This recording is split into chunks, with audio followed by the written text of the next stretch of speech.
नमस्कार विद्यार्थी मित्रांनो, आज पुन्हा एकदा आपण उपयोजित लेखन प्रकाराचा विचार करणार आहोत। उपयोजित लेखन अंतर्गत निबंध लेखन प्रकारातील तिसरा प्रकार म्हणजेच कल्पनात्मक निबंध या विषयावर आज आपण इथे चर्चा करणार आहोत। या आधीच्या दोन भागामध्ये आपण दोन प्रकारच्या निबंध लेखनाचा विचार केला होता।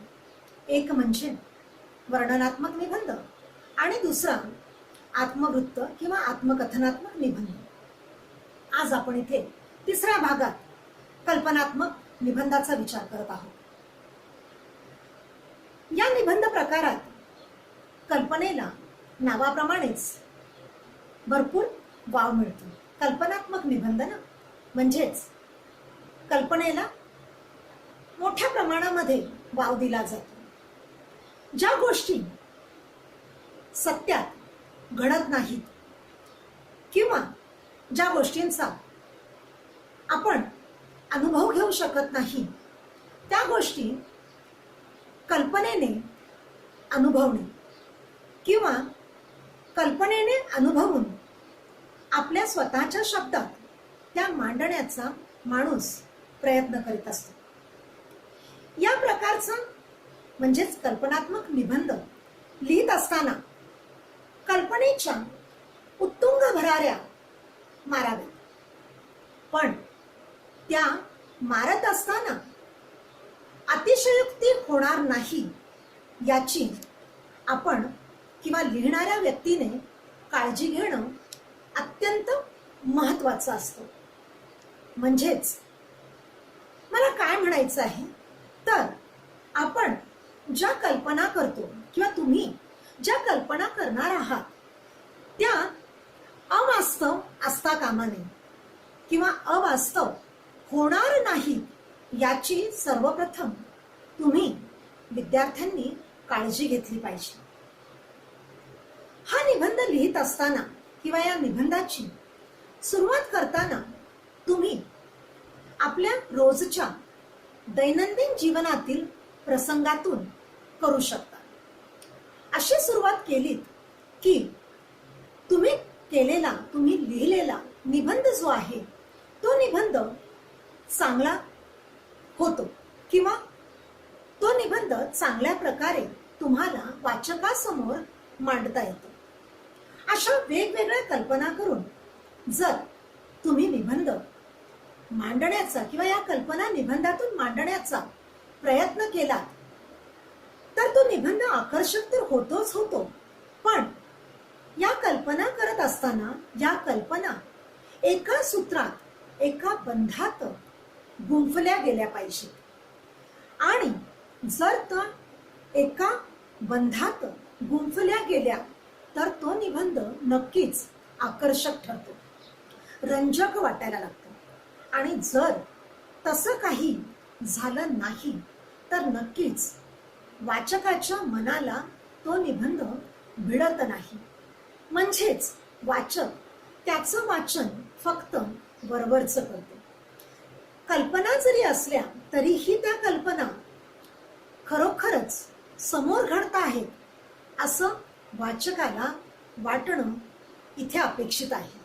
या निबंधाच्या प्रकारामध्ये अशी अपेक्षा असायला हवी। याही निबंधाला मागच्या दोन निबंधापैकीच काही निकष लावलेले आहेत किंवा हा निबंध लिहिताना कोणते मुद्दे लक्षात घेणे अपेक्षित आहे, विद्यार्थ्याने कोणते मुद्दे लक्षात घेतले पाहिजेत हे आपण पुढे पाहणार आहोत। कल्पनात्मक निबंध लिहिताना आपल्याला कोणते मुद्दे लक्षात ठेवणे अपेक्षित आहे। इथे मी तुम्हाला एकूण 6 मुद्दे दिलेले आहेत आणि या 6ही मुद्द्यांचा विचार हा निबंध लिहिताना करणे अपेक्षित आहे। पहिला मुद्दा आहे कल्पनात्मक निबंधाचा उद्देशच कल्पना करणे आहे। खरंच आहे, नावाप्रमाणेच ना, कल्पनात्मक म्हणजेच कल्पना. फक्त कल्पना अपेक्षित आहेत. दुसरा मुद्दा आहे, निबंधाची मुख्य कल्पना ही निबंधाच्या शीर्षकातच लपलेली असते. त्या कल्पनेचा विस्तार करणे. बघा, निबंधाचा जो विषय दिला जातो त्या विषयातच किंवा त्या शीर्षकातच त्याची मूळ कल्पना ही लपलेली असते आणि या कल्पनेचा आपल्याला विस्तार करायचा असतो. तिसरा मुद्दा आहे, एका कल्पनेतून दुसऱ्या कल्पना मांडत जाणे, म्हणजेच कल्पनांची साखळी तयार करणे. बघा, मुद्दे दिलेले असतात आणि त्या मुद्द्यांच्या आधारे आपल्याला एक एक कल्पनेचा विस्तार करायचा असतो आणि हा विस्तार करत असताना एका कल्पनेचा संबंध हा दुसऱ्या कल्पनेशी जोडायचा असतो, जेणेकरून या कल्पनांची एक साखळी तयार होत जाते. चौथा मुद्दा आहे, कल्पना ही गमतीदार असावी, पाल्हाळिक नसावी. आपण जी कल्पना करतो ती कल्पना करत असताना वाचकाला ती वाचताना मजा यायला हवी किंवा गंमत त्याला वाटायला हवी. अतिशयोक्ती नसावी, भाषा ही पाल्हाळिक नसावी, खूप जास्त तिला खेचू नये. पाचवा मुद्दा आहे, साध्या, सरळ व सोप्या भाषेचा वापर अपेक्षित असतो. निबंध लिहिताना या मुद्द्याचा जास्तीत जास्त विचार होणं अपेक्षित आहे.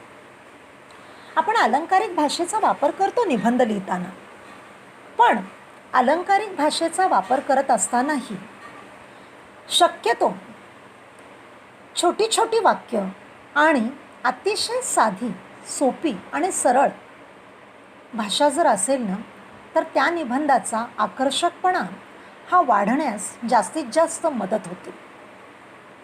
काल्पनिक निबंध लिहिताना किंवा कल्पनात्मक निबंध लिहित असताना जिथे आवश्यक आहे तिथे सुविचार आणि काव्यपंक्तींचा उपयोग जर आपण केला तर त्या निबंधाला एक वेगळाच आकर्षकपणा प्राप्त होतो.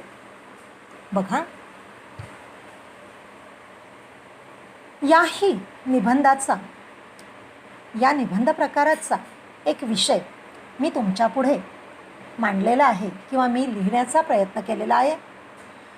या निबंधाच्या दिलेल्या मुद्द्यांवरनं खरोखरच मला ज्या कल्पना सुचत गेल्या किंवा मला काय वाटलं इथे मी मांडण्याचा प्रयत्न केला आहे.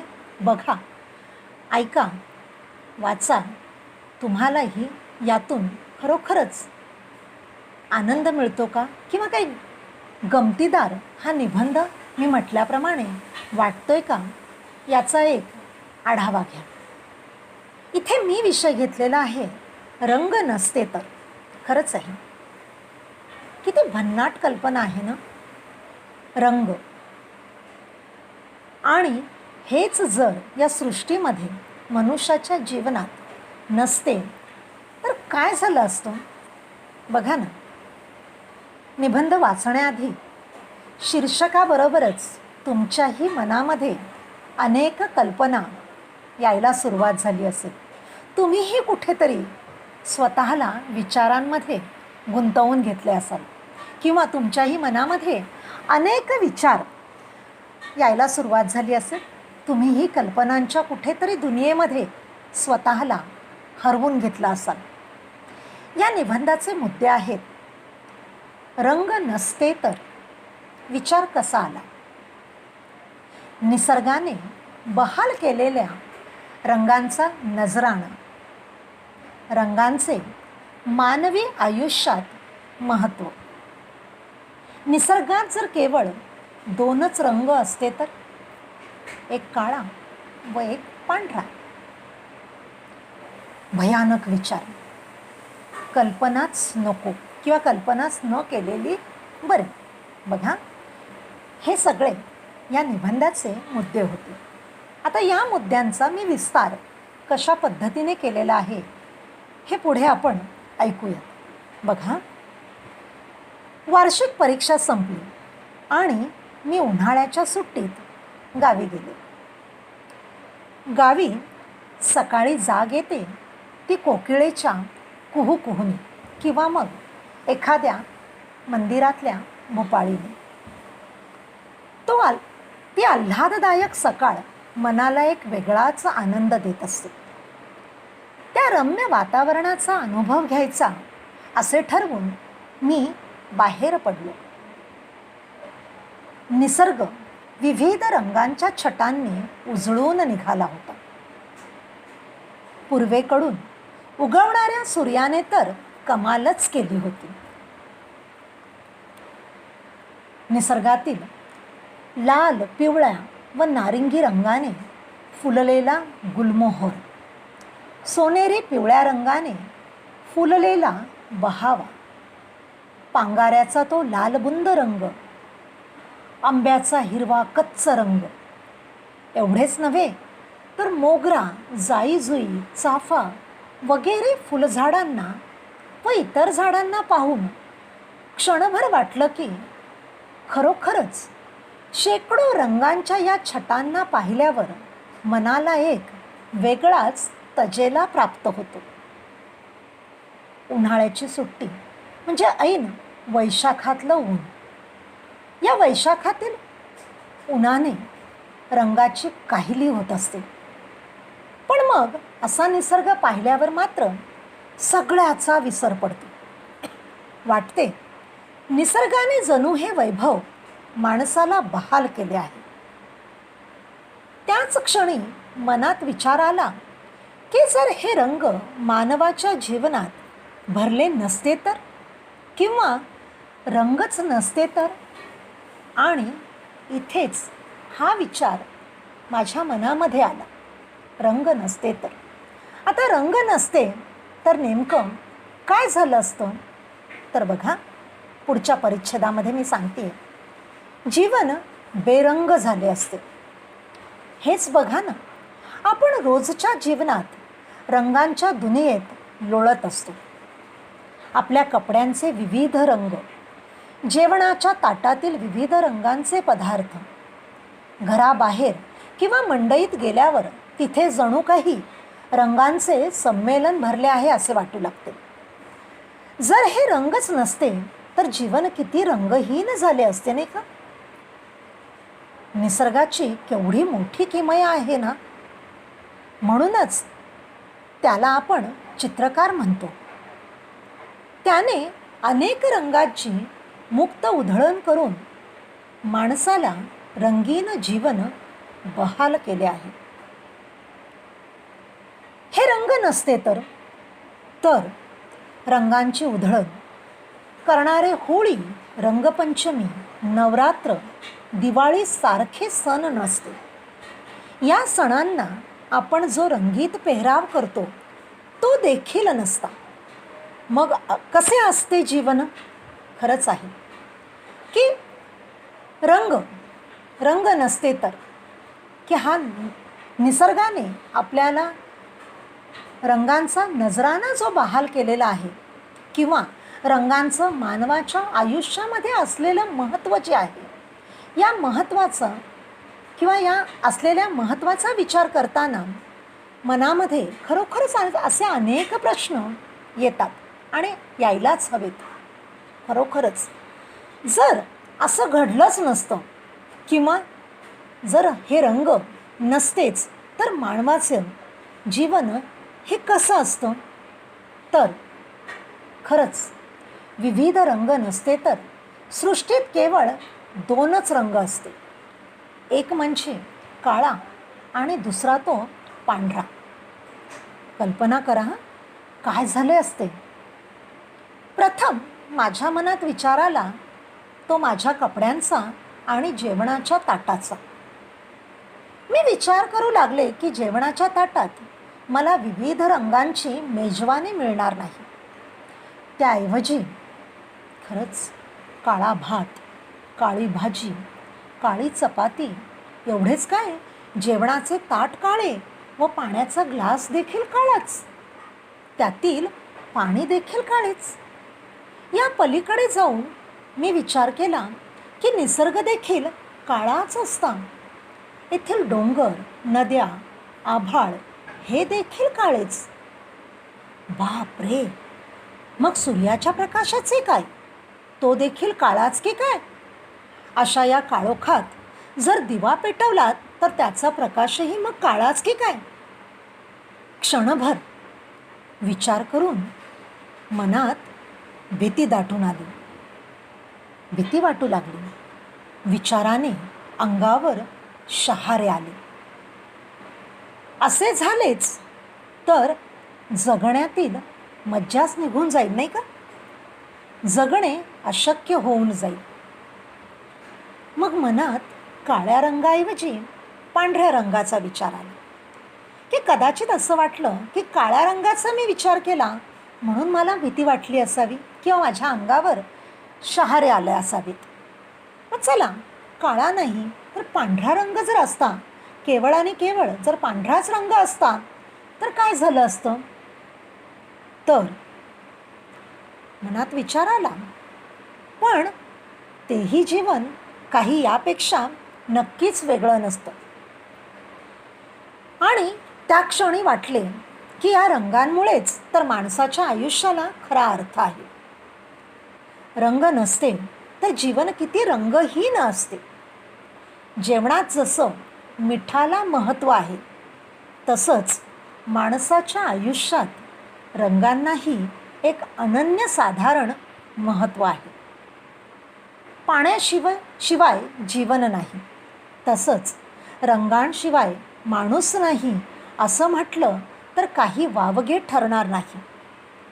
रंगाशिवाय जीवन ही कल्पनाच किती भयानक आहे हा विचार देखील त्या क्षणी मला नकोसा वाटू लागला. बघा तर विद्यार्थ्यांनो, हा मी लिहिलेला निबंध किंवा मला ज्या कल्पना सुचल्या त्या कल्पना मी इथे थोडक्यात मांडण्याचा प्रयत्न केलेला आहे. अशाच काही कल्पना तुम्हालाही सुचल्या असतील. वाटल्यास लिहून काढा. बघा काय मजा येते. किती कल्पना, एका कल्पनेतून दुसरी कल्पना जन्मास येते आणि ती एक कल्पना दुसऱ्या कल्पनेत गुंफत जाते आणि अशा अनेक कल्पनांची मग एक साखळी निर्माण होते. आले ना? मगाशी आपण कोणते मुद्दे लक्षात घ्यायचे याचा विचार केला आणि हा निबंध वाचत असताना मला वाटतं की मगाशी ज्या मुद्द्यांचा आपण विचार केला ते मुद्दे थोडेसे इथे स्पष्ट झालेले आहेत. मला नेमकं काय म्हणायचं होतं हे तुम्हाला हा निबंध ऐकल्यानंतर नक्कीच कळालं असेल किंवा जाणवलं असेल. हा इथे निबंध मी लिहिण्याचा प्रयत्न केलेलाच आहे, तुमच्यासमोर ठेवलेलाच आहे. याच्याच आधारावर मी तुम्हाला एक स्वाध्यायासाठी विषय देणार आहे आणि त्या विषयाबरोबरच मुद्देही मी तुम्हाला देईनच.